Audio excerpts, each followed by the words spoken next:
Praise lord. ప్రభునందు ప్రియమైనటువంటి దేవుని పిల్లలకు ప్రభు అయిన యేసుక్రీస్తు వారి నామములో వందనాలు శుభాలు తెలియపరిచిన పిల్లరా, మరి గడిచిన దినమంతా కూడా ప్రభు తన కృపలో భద్రపరుచుకుని మరి నూతన దినాన్ని ప్రభు మనకు అనుగ్రహించారు. 2024వ సంవత్సరం 9వ నెల 25వ దినాన్ని ప్రభు మనకు అనుగ్రహించి మరి రోజు దేవుడిచ్చినటువంటి వాగ్దానం, నీ భారము యెహోవా మీద మోపుము, ఆయనే నిన్ను ఆదుకొనును. కీర్తన గ్రంథము 55వ కీర్తన 22వ వచన భాగం. పిల్లరా, వాక్యము నమ్మదగినది, పూర్ణాంగీకరణకు యోగ్యమైనది. దేవుని వాక్యం సెలవిస్తూ ఉంది. ఎటువంటి భారం కలిగి ఉన్న భారం అనగా ఒకవేళ ఉద్యోగం విషయంలో కానివ్వండి, వ్యాపారం విషయంలో కానివ్వండి, లేకపోతే కుటుంబ వ్యవస్థలో కానివ్వండి, లేకపోతే ఏ పాప భారంలో కానివ్వండి, ఏ భారంలో నువ్వు ఉన్నప్పటికీ కూడా దేవుడు నిన్ను ఆదుకునేవాడు.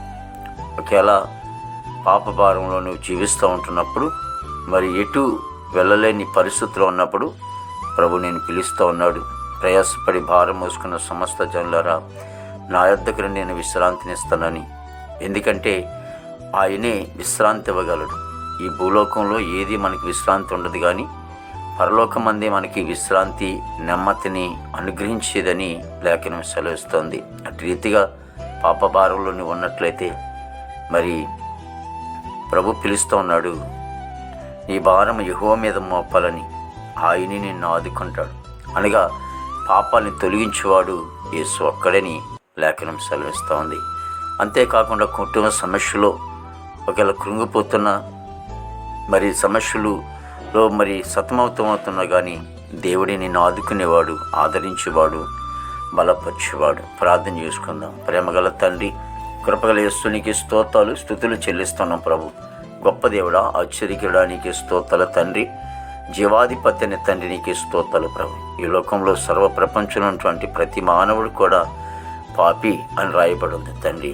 దేవతని యేసు నీకు స్తోత్రాలు. పాపను రక్షించడానికి క్రీస్తు యేసు లోకానికి వచ్చాడని ప్రభు నీ లేఖనం సెలవిస్తోంది. అవును తండ్రి, ప్రభా పాపుల మైండ్గా పరిశుద్ధపరచడానికి, దేవా ఆ పరలోక రాజ్యానికి నిత్య జీవానికి చేర్చడానికి దేవా ఇదిగో తండ్రి కల్వరిశిలలో ప్రాణం పెట్టి సమాధి చేయబడి తిరిగి లేసిన పునరుద్ధానుడైన క్రీస్తునికి వందనాలు. అందరైతే నీ వద్దకు రావటానికి ఆటంకంగా ఉంటామన్నారు, వాళ్ళ పాప భారాలు తొలగించుకోవటానికి నీ వద్దకు రావట కృప దయచేయండి. అంతేకాకుండా కుటుంబ వ్యవస్థలు ఎటువంటి సమస్యలో ఉంటా ఉన్నారు తండ్రి, ఆ భారాన్ని కూడా ప్రభు అయినా నీ మీద వేయమంటున్నావు. నీవే ఆదుకునేవాడుగా సెలవిస్తున్నావు తండ్రి. దేవారి కష్టాలు, బాధలు, కన్నీరును చూసి తొలగించేవాడా నీకు స్తోత్రాలు. ప్రతి కుటుంబాన్ని దీవించిన ఆశ్రయించండి. మా భారతదేశాన్ని దీవించండి, ఆశ్రయించండి. ఎవరి బిడ్డలందరినీ కూడా మీరు రక్షించుకోండి. పనికి వెళ్ళే బిడ్డలకు మంచి ఆరోగ్యాలతో నింపండి తండ్రి. విదేశాలటువంటి బిడ్డలందరూ కూడా మంచి అంతా నింపండి. స్కూల్కి వెళ్ళేటప్పుడు బిడ్డలు చదువులు మంచి విషయంలో మీరు తోడుగా ఉండండి. రాకపోకలు మీరు తోడు సహాయం చేయండి. అదేవిధంగా తండ్రి ఎంతోమంది ఉద్యోగాలు చేసుకుంటున్నారు తండ్రి, వారి ఉద్యోగాలు చేసుకుని మీరు తోడు సహాయం చేయండి తండ్రి.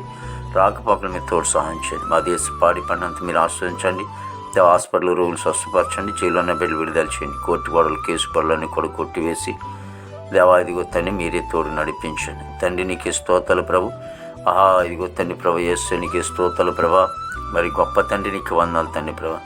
మరి వివాహాన్ని బిడ్డకి వివాహం దయచేయండి. గర్భఫలంలో గర్భిణీ శిశుకమైన డెలివరీ దయచేయండి.